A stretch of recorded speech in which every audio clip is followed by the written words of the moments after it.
The views and opinions expressed during Love and Life with Lana and Dave are those only of the speakers and guests and do not necessarily reflect the official policy or the position of our podcast hosts or affiliates. Any content provided is not intended to malign any religion, ethnic group, club, organization, company, individual, anyone, or anything. All right, let's do it.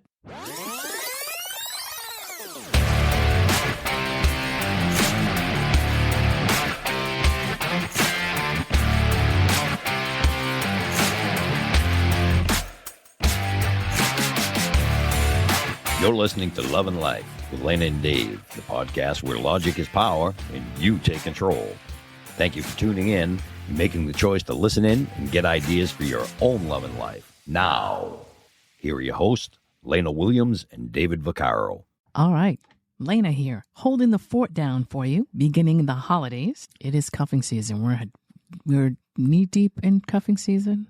Thigh deep in cuffing season. Look up cuffing season if you haven't already. It is just a joke or kind of a couple of words that describes the time of year it is where everybody starts to want to settle in and for the cold weather have a partner. So they sort of go through their black book and through their history and try to see if they can find anybody they used to date or, you know, who's around them that they could date or anybody that they can possibly get to settle in with them for the cold weather. I believe cuffing season, I think it officially ends, I think it's in March, but I believe most people say that it's the 15th of February, that's pretty much the end of cuffing season. So when spring begins, everything changes. I digress though. So it is Thanksgiving 2023. And can you first of all believe that it's already almost the end of November? And secondly, can you believe that we are in 2023? Where did the time go? I believe because personal stuff is happening. You know, I've actually moved and changed my address and some other stuff. And I know Dave is buried in a bunch of his own stuff. So I'm holding the fort down as long as I can here. But just wanted to bring up a couple things for Thanksgiving and have something for you to listen to while you're at whatever holiday party you're at or at whatever job you're at where you need some downtime to listen to something to distract you from what's going on. Thanksgiving, it's a good time to stop and say to yourself, all right, you know, who are the friends in my life or who are the people in my life that are like family to me or like that I appreciate, that I really want to make sure that I stay in touch with or that I bond with or that I appreciate while I have them. It's been a tough year for a couple of us. It's been more than a tough year for a couple of us, maybe a year or two where we've lost some people. So, you know, it's really not a bad idea to just reflect and, you know, maybe reach out. Of course, this is a great time of year to reach out and catch up. You know, just touch base with people that you haven't spoken with for a while, but also family. You know, there are people in our families. Now let's do a quick brush up of family and say that there are some people in our family that they get us and they are our support system and they are our soft place to fall. And those people also should be, you know, appreciated and reflected on, you know, for being there and for doing everything they do. However, there are also family members that are not in our corner and are not, you know, within our best interest. This is the time of year where we're going to have to sit with people in our family, especially that, or extended family, that may or may not be people that are healthy for us. But we've got to sit there and we've got to do our thing and get through the meals and the discussion that goes on at most tables around Thanksgiving time. So, you know, I would say that uncomfortable topics are always, you know, something to avoid or always a taboo thing. But I know a lot of people that have told me that they've been at some dinner somewhere, generally a Thanksgiving dinner, an Easter dinner or Christmas dinner, where this stuff comes up. I mean, you know, as much as everybody's been told this stuff is really off limits and can we just be nice and get through the day, there are people that are just determined to bring up some kind of debatable topic. And I personally believe that Thanksgiving is really just not the place for that. But try as we might to try to get people to understand that maybe there's a better time and place for the stuff like that, it is unavoidable in a lot of cases. So, I would say there's a term called gray rock. And if you have listened to any of past episodes, then you'll understand. Gray rock is just it's a technique that sort of helps you to get through the day without any kind of confrontation, but yet doesn't address things that somebody's trying to antagonize you with. So, you're better off in a case like that just gray rocking and sort of not completely ignoring what people are saying, but sort of being polite and just sort of brushing over things like that so that it doesn't get worse. You just say, okay, I acknowledge. I've noticed that when somebody's trying to antagonize, acknowledging that it's an antagonistic thing and then brushing over it for whatever reason seems to trigger people, and it seems to make them double down and really want to argue. And so the only thing that you can do is gray rock, or sort of maybe change the subject, or sort of redirect the conversation to someone else and sort of get out of the spotlight on that. Again, it's really hard sometimes to avoid this stuff, but if nothing else, it's better to just kind of get through the day and say, okay, well, here's the people. Can we point out the people in this room, in this scenario, that I really want to spend time with and that I'm really happy to see? And can we kind of sort of gloss over the people here that are here that I have to tolerate? So again, uncomfortable topics as well, maybe not a best thing to do. Most people would say politics, religion, money, finances. Those are sort of a general idea of some of the things that maybe aren't the best thing for a huge family gathering like that on a holiday. There are some people that are solo for the holidays, and I just wanted to address that really quickly.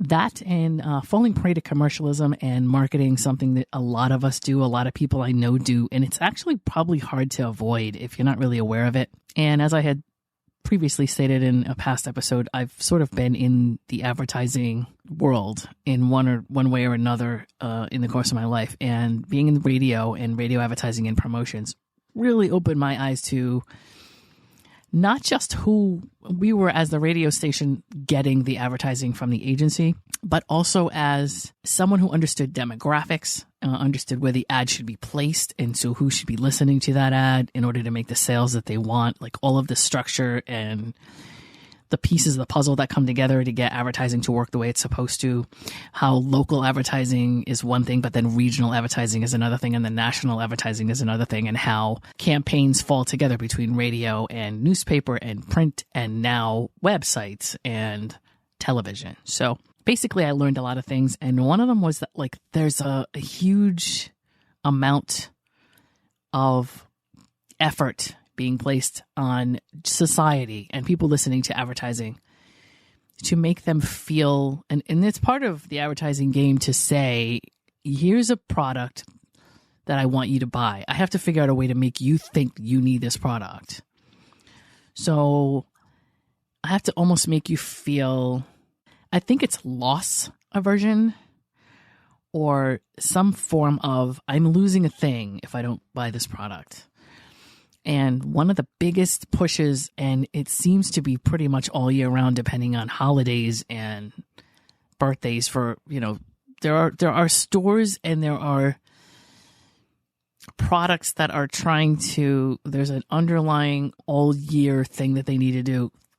All stores have to sell you products all year long. So if you look at it that way, then you can try to say, okay, well, here's a product that somebody wants you to buy, but if you buy it a whole lot in July and you don't buy it so much in February, then the owners of this product or the creators of this product are going to try to figure out how in February to make you think you need this thing. If it's a store, there may be more than one product on the shelf, and it's a little easier to kind of move yourself around in the different months of the year. But if it's something like diamonds, and if you look up diamonds, I think it's maybe 1967, or it might not even have been that. It might have even been more recent. At one point, diamonds, engagements, and all that weren't even a thing. They weren't a societal thing.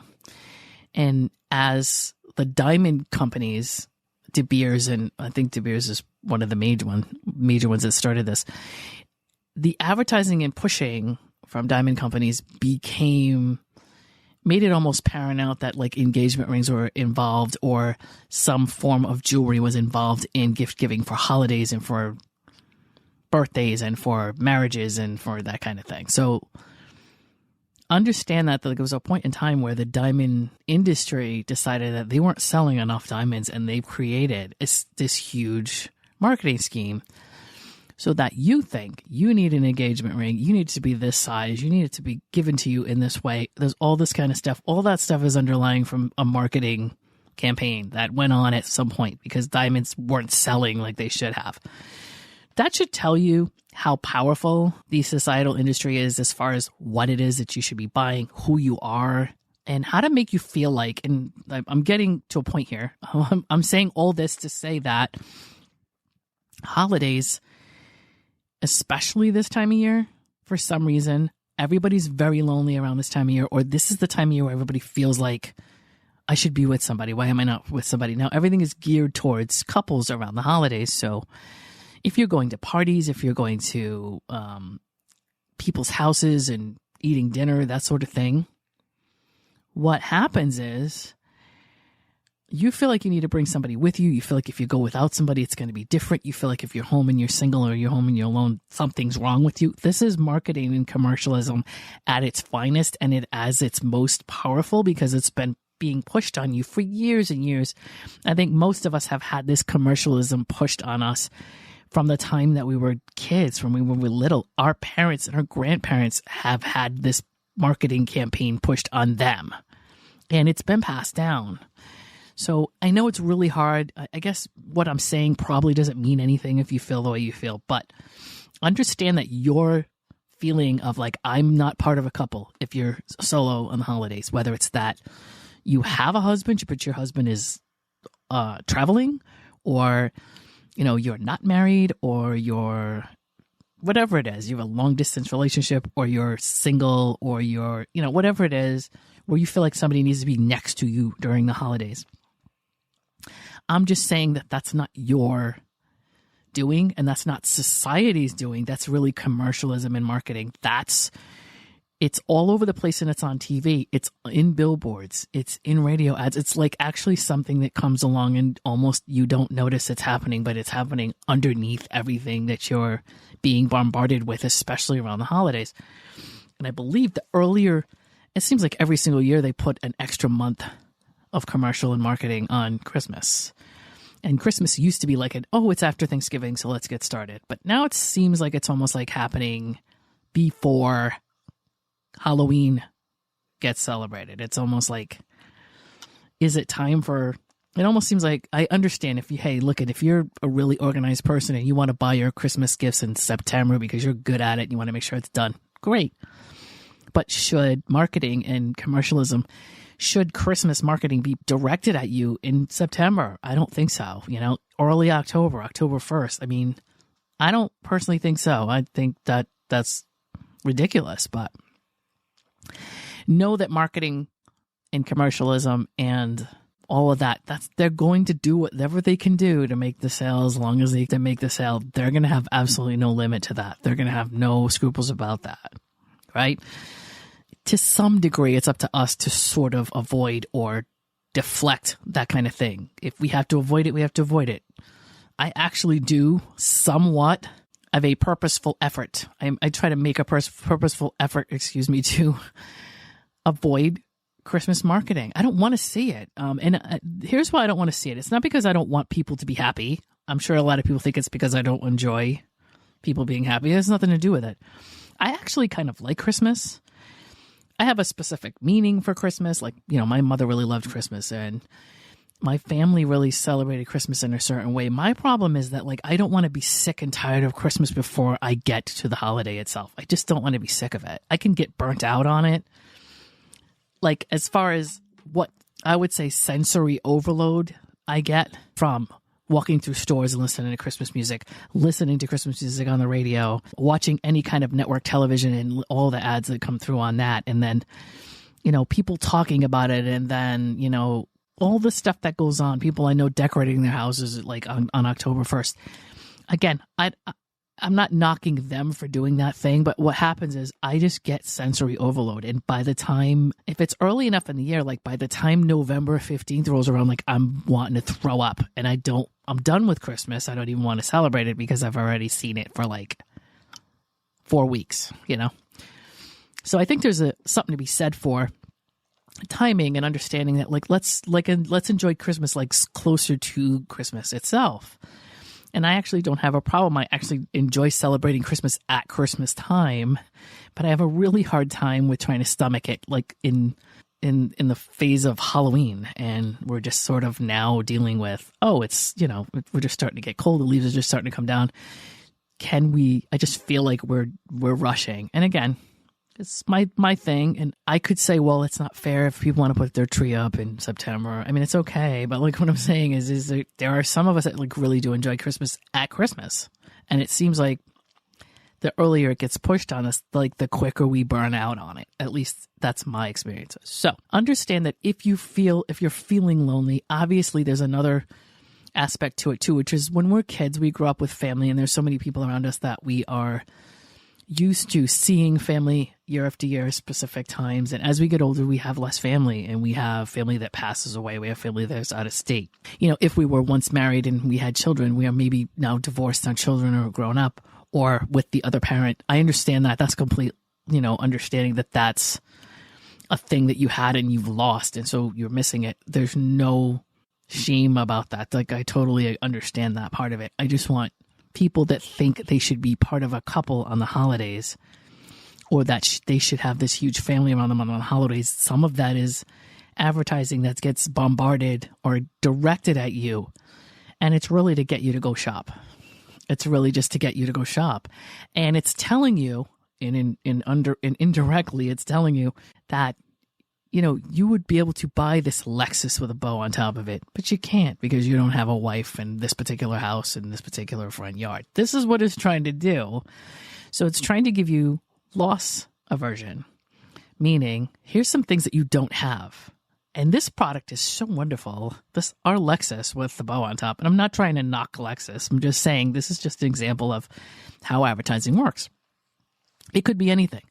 It could be going to Home Depot and buying stuff for your lawn. It could be, it could be kitchen items. It could be a Shark vacuum. It could be anything. Whatever it is that somebody's selling, that's the formula. The formula is to show you that you should have this product, but if you don't have the things that are in place for you to go get this product, and maybe you don't deserve the product, obviously it's trying to make you feel like you need to go get this product at any cost. But under the underlying side effect of that is there are people based on advertising that they see that will think that they're less than because they don't have the family that's in this commercial, the wife that's in this commercial, the husband that's in this commercial, the house that's in this commercial, the block, the neighborhood, the yard, whatever it is. That's all stuff that's placed in there, sort of subliminally or otherwise. Sometimes it's pretty overt to make you feel like, these are the people. They're out, they're buying things, they're doing this, they're doing that together. You can't do that. Now, it's not telling you that, but this is, of course, you're taking what you can take from the commercial that you're seeing. And if you're not a picture of the ad that you're watching, you feel like you're less than. Don't feel that way. Understand that's advertising, and that's the way that they set things up. And it's not really, they're not doing it to you because they're trying to make your life miserable. But, in a roundabout way, you can infer from commercials, that kind of thing. And I'm just saying, we have enough problems around the holidays with everything that we are dealing with, whether it be loss of family, loss of spouse, loss of children, whatever it is that's going on, and then growing up and having people that we're apart from and having the holidays not be the way they were when we were kids. The last thing we need to do is fall prey to some marketing that are telling us that we're not worthy of their products for whatever reason, or for whatever demographic that we don't belong to, but we should. So if you can, try to separate that stuff and put it aside, because it's not important, and it doesn't, there's no self-worth that's associated with that kind of stuff.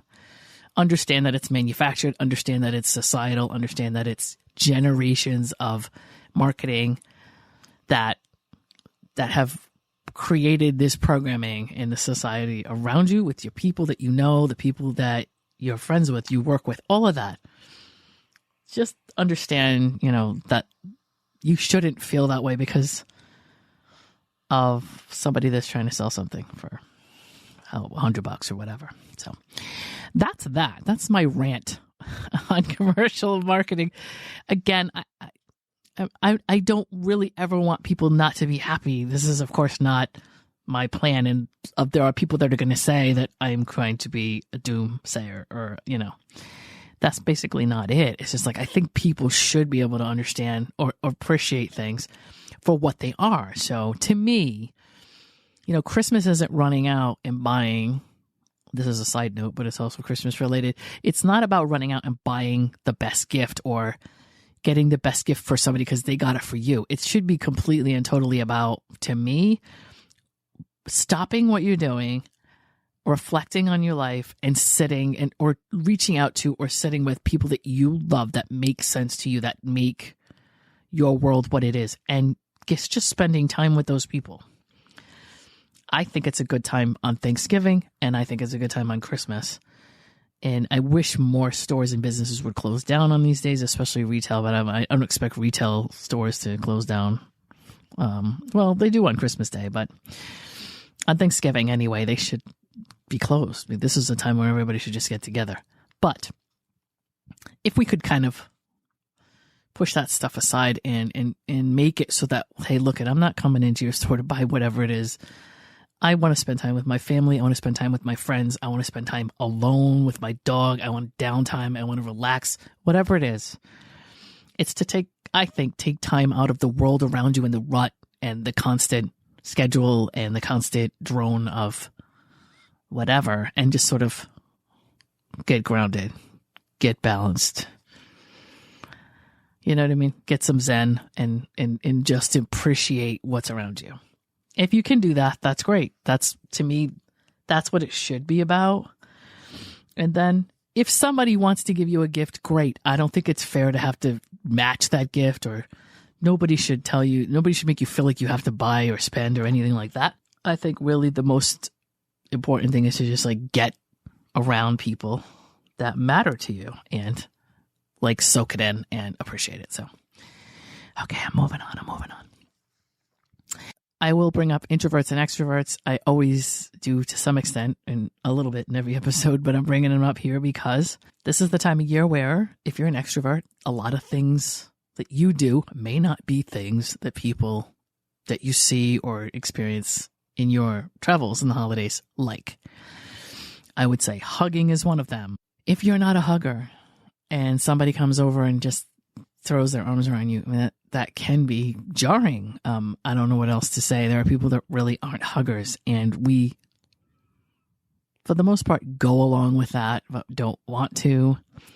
It can be an awful confrontation that we have to put up with for somebody that doesn't want a hug, and the other person is offering one, and it becomes a thing where they feel like they're rebuffed, and they really shouldn't. I mean, it's kind of your personal space. If somebody comes along and throws themselves on you, I mean, that's kind of a personal invasion. You can call it, I want to give you affection, and I want to welcome you, and call it whatever you want, but basically you're throwing yourself on someone else, and most of the time you're not giving them any warning. Maybe if you did, it would be easier for them to push you back. Maybe that's why you don't tell them. I don't really know. But just know that there are people that don't want to hug. They're not really interested in, and there's been jokes about it over the years, and I happen to be that way. I have some people that I know that are that way. It is not personal to you. It has nothing to do with you as a person. If somebody doesn't want you to hug them, or you don't, to touch them, this is not personal to you. It has nothing to do with who you are. It's just who they are. And that's fair. Just like you want to hug them and you think it's horrible that they wouldn't want to hug you back. It's the same thing in reverse. If you want to hug and somebody won't hug you, I mean, it's the same amount of how dare you. So 50-50 on that. You know what I mean? It's not really your world, and it's not really that something's wrong with them and they need to just put up with it, or whatever it is that you tell yourself to get through the hug. Other stuff, maybe bringing somebody into a family. If let's say you're dating somebody and you bring somebody home to your family, that's a huge, intimidating or anxiety-ridden experience for some people. They may love you and want to be with you and know that being around your family is like part of the process of getting to know you. Throwing somebody to the wolves when they come into your family or your friends or your circle, whatever that might be, especially knowing that they may be a little bit I don't want to say standoffish because that's the word people use and that's not really right. But, you know, if people take their time to kind of like acclimate to a room full of people and you just sort of toss them in there, I'm not saying that they shouldn't be talking to your friends or your family or whatever. But, you know, it might be good to kind of bridge the gap, not throw them in and leave them there and abandon them and have them answering all kinds of questions. A lot of that is, and I brought it up earlier and I'm going to say it again, a lot of that is sensory overload to the point where we're wired in such a way that like if too many people are bombarding us with questions or barraging us with questions or coming at us at the same time, we actually we can't distinguish who's saying what. We may want to scream and run. Of course, that doesn't really happen, but a lot of people will go through a stutter where they kind of go through a glitch and they want to shut down or disassociate. That's a lot of attention for some people. It's not something that everybody wants. And so remember this. This is the playbook. I want to bring this up real quick. I don't want to digress for a second. Your playbook is your playbook. If you feel comfortable walking into a room full of strangers and hugging and talking to everybody, that's great. Not everybody is like you. Not everybody wants what you want. Not everybody does what you do. Understand that everybody's got a different playbook. So walking into a room full of your boyfriend or girlfriend's family and you being completely, totally, at home and be able to sit down and talk to everybody and have it be no big deal. That doesn't mean that somebody that you're with that can't do the same thing with your family is wrong or is doing anything differently to make you feel bad or look bad or anything like that. Wiring is wiring and playbook is playbook. And so that means most people come from or are most people are wired a certain way, but then they're also programmed by their childhood and their background and their environment growing up. Don't get me wrong, those people may need to understand that that's not what everybody does, but we all default back to our playbook. We always do. And then we always say, well, the person over there didn't do what I do. So something's wrong with that person. So maybe try to, this season, just kind of stop and look at the big picture and say, okay, well, all right, wait a minute. I'm applying my playbook to somebody over there that doesn't have the same life experience that I have. So why would they act like I did when I was a kid? Or why would they default to the playbook I have? Well, that wouldn't make any sense. Instead of saying, well, hey, I know I'm right. I'm me. And that person over there must be wrong because it's so much easier for me to be right and not look at myself. Let's try to do that this holiday season. Let's try to reflect on ourselves a little bit. Look at ourselves. Say, hey, I know I always do this. I'm not right or wrong, or nobody's blaming anybody or pointing any fingers, but I always do this way and other people do things differently. And I usually have a problem with what they're doing, but maybe this year I'll stop and think about, am I doing the right thing or not so much the right thing, but is it subjective to my life? Is it conducive to my life? Who knows? That person across the room with the playbook that's different than yours may have a better solution to what's going on than you do. So just considering other people's playbooks and understanding, well, that might work for them. And who knows? Maybe it's considerable for it to work for me, but at least let me look at the big picture and just how everybody does everything as opposed to what I do, and everybody else that doesn't do what I do is wrong. So just a thought. Just understanding that being the life of the party and walking in and talking to strangers and being bombarded with questions, being cornered by people in your family or your friends, or just doing a lot of things that you would do naturally and you would expect others to do. Try to understand that maybe, especially if these are people that you're dating, for God's sake, you should kind of know a little bit about how they are. Or the people that you're friends with, or you have family that you've known forever, people that you are coworkers with, or whatever the case may be, that you kind of know their general personality. I wouldn't expect them to be any different than they are in a setting like that. Because it's convenient for me not to worry about it. So I would say, if somebody's a little bit of laid back or a little bit more of an introverted person, or as far as standing in a room and sort of feeling the room out before they really talk to anybody, or maybe is slow to warm up to people, I don't think throwing them into a big party environment is going to make them suddenly the life of the party if that's not who they usually are in other circumstances, and you know this because you've seen them that way. So introverts, I'm going to yell at the introverts for a minute and say, hey, listen, you guys also know that saying something, even though we don't like confrontation or we don't really want to get into a whole thing that diverts us from what it is that we're trying to do, it can get out of hand when we're trying to explain something like that. But we should probably give a little bit of a heads up on like where we're at with the environment that we're in. If it's uncomfortable, we need to sort of say, hey, listen. And if we're with somebody, romantically anyway, that understands us, well, not even if we have friends or family that understand us, we should have an advocate within that group that says, hey, listen, I'll cover for you. You can duck out and, take a 15-minute walk, or I'll cover for you and you can hit the bathroom and shut the door and take a breather, or whatever the case may be, or let me stand in front of you and just answer this question so you don't have to deal with it.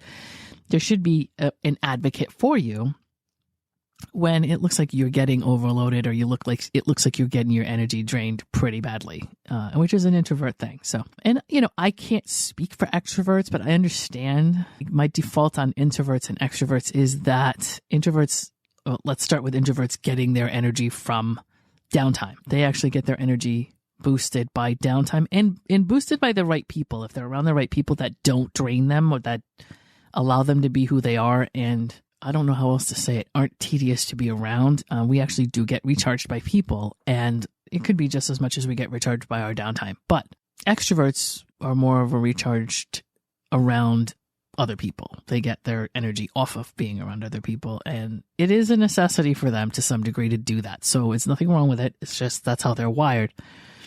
We're wired the opposite. But I always say as a default, in order for us to get our bearings, we actually move off into our own space. And in order for extroverts to get their balance, they have to go pester people. So I always feel like extroverts are a little more of an invasive thing. And I think introverts are less.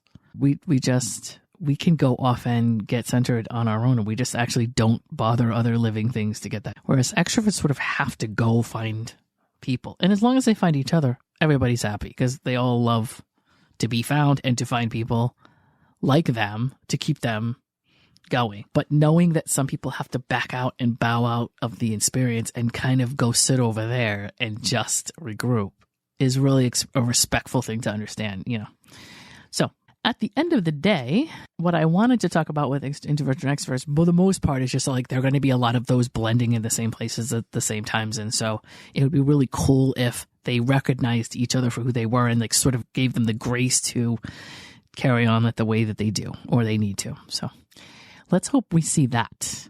Also, if at all possible, holidays are a really good time to help those in need. If there are people who are in your immediate circle that need something and you can provide it, that's great. If there are things that you have that you can give, or if there's time that you have that you can give, it is always good to some degree to try to reach out to people who have less than we do and sort of do something, anything. I mean, if we all did a little bit of something, it would be nice. Of course, it'd be good if we did this all year, but this is a good time to have a reason for it.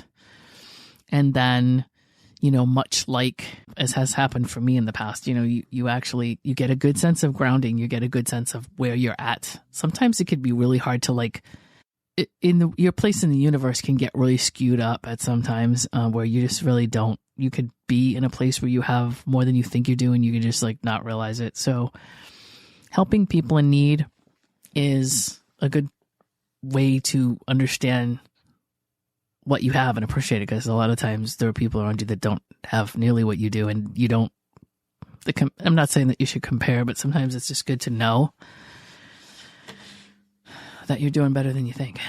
One of the things you can do is, obviously there are soup kitchens. You can go to churches. A lot of times with churches, because I've done this, and with homeless shelters and places that serve food, sometimes it's tough. You can probably get in, I guess it depends on the area that you're in, but a lot of times it's good to kind of check ahead and find out if you can do something. Sometimes they do schedule things like that.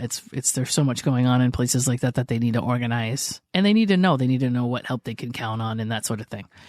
So the earlier with things like that you can get, the better. Obviously, it is Thanksgiving Day by the time you hear this, so you're not going to be able to do that. But it's possible if you know somebody who can talk to you or can give you some idea where things stand in certain places, you may be able to.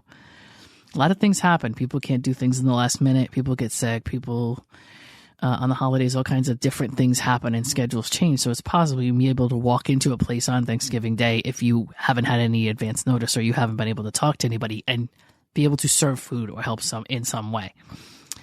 I can't see that if you showed up and you are, a trustworthy, genuine person and you show up to do something to help on a day like that they would tell you to leave. But it's just usually better for them in my experience, that they kind of have a head count. They know how many people are going to be there so that they can know who to delegate what things to get things done. Because basically they're looking to feed families and they're looking to make sure that people are taken care of. So, and things are cleaned and, moved around and chairs are put here and there and napkins and things like that they need. They want to just sort of know how many people they have so they can maneuver that stuff around and get things done quicker and serve more people. So another cool thing you might be able to do, and obviously Thanksgiving is not, again, because we're getting this podcast to you on Thanksgiving Day, but it's a good thing to remember for next year, and it's also good to remember for Christmas and New Year's, is to, there are volunteers and people that work in shelters for animals, and to step in and walk a dog or step in and clean a cage or something like that help these people get a little more time with their families, and not that they don't want to be around animals, but sometimes they don't get a break. Those are the people that really don't get relief from what they normally do. And so that's something to think about. And there are places usually around you locally that you can donate turkeys to, or you can donate food to, or something like that, to make sure that they have the supplies that they need. Of course, canned goods and things like that, clothes and things like that, blankets and socks and things like that. Obviously, Christmas is going to be a better place to Thanksgiving Day is now, so Christmas would be a better place to focus on that. But again, remember all this stuff for next year, of course, because need like that never really goes away. So there's always more that you can do. Referring to my holiday podcast, for all you introverts out there, we do have a holiday podcast, and it's just that, if you're an introvert around the holidays, here's how to deal with parties and events, things at work, whatever it is that you have to go to, and you sort of need to keep yourself from losing too much energy, from being drained too much, from burning out on being social at things like this. Because for introverts, we can only do so much socializing, and then we really do just check right out, right? So energy wise, of course, it might be better for us to kind of have a few things in place so that it's easier for us, right? So shifting gears and being able to talk to people and have questions for people and just sort of do the small talk thing that we normally do at these parties, and how to kind of get 5 minutes, 10 minutes to come back, go somewhere and come back, and just sort of come back a little more refreshment, go to the bathroom, take 10 minutes, throw some water on your face and go back out, or hang out, go outside, take a 10-minute walk, come back, that kind of thing. Those are all things that there's all these little techniques and things that my group and we put together to help introverts who are just I don't know how to do this, that kind of thing. So listen to that podcast, and those are some tips for you to just get through this crazy season of a lot of socializing and a lot of places you need to be, and how to deal with people coming at you with questions and all that kind of stuff.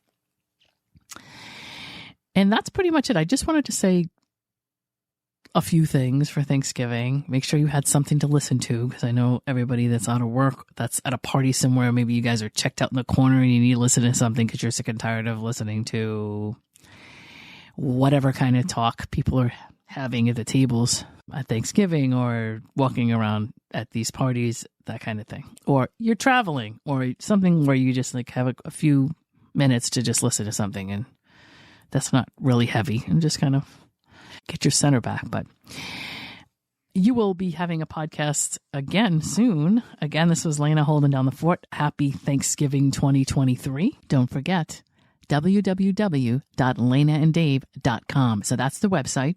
All of our podcasts are there. All of our platforms are listed. Check out your favorite platform to listen to our podcast. Give us a 5-star review, download, subscribe, and buymeacoffee.com/Lana and Dave. Buy us some coffee. Buy us some coffee for the holidays. Buy us some coffee for Christmas. We'll talk to you soon. Hey, you just listened to Love and Life with Lana and Dave. Thanks for joining us, and we hope you enjoyed it. If you did, please share the podcast, leave us a comment or review, and don't forget to subscribe so you don't miss any new content. We'll see you soon.